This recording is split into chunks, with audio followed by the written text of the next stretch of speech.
या जगात माणुसकी अजूनही टिकून आहे, त्याचा प्रत्यय नुकताच आला।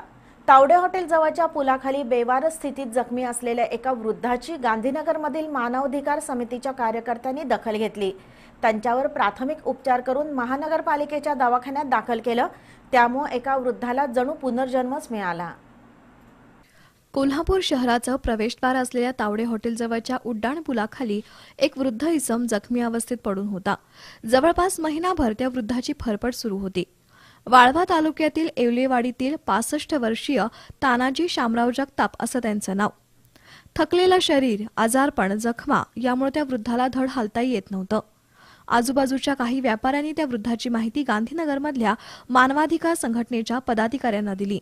त्यानंतर गांधीनगर पोलीस ठाण्याचे सहाय्यक पोलीस निरीक्षक दीपक भांडवलकर यांच्या मदतीनं कार्यकर्त्यांनी त्या व्यक्तीची विचारपूस केली। तानाजी जगताप यांचा मुलगा एसटी खात्यात नोकरी करत असून 1 महिन्यापूर्वी ते घरातून बाहेर पडले। तावडे हॉटेलच्या उड्डाण पुलाखाली ते राहू लागले। बरेच दिवस अंघोळ केली नसल्यानं मानवाधिकार समितीच्या कार्यकर्त्यांनी त्यांना अंघोळ घालून नवे कपडे दिले, तर त्यांच्या जखमांवर खासगी दवाखान्यात उपचार करून त्यांना कोल्हापुरातील महानगरपालिकेच्या दवाखान्यात हलवलं।